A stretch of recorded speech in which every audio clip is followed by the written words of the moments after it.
পাকিস্তানের কাসিম বন্দর থেকে ২৬,২৫০ টন আতপ চাল নিয়ে চট্টগ্রাম বন্দরে পৌঁছায় পাকিস্তানি পতাকাবাহী একটি জাহাজ। এমভি সিবি নামের এই জাহাজটি বুধবার ৫ মার্চ চট্টগ্রাম বন্দরের সিসিটি-১ জেটিতে ভেড়ে।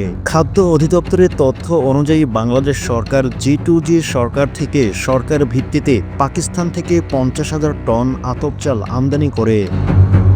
এমভিসিপিতে এসেছে প্রথম চালান, যেখানে রয়েছে ২৬,২৫০ টন চাল। বাকি চালানগুলো দ্রুত আসবে বলে জানায় খাদ্য অধিদপ্তর। শিপিং ব্যবসায়ীদের মতে পাকিস্তানের সঙ্গে বাংলাদেশের আমদানি রপ্তানি বাণিজ্য রয়েছে, তবে গত ১.৫ দশকে সরকারি চুক্তির আওতায় চাল নিয়ে আসা এটি প্রথম জাহাজ।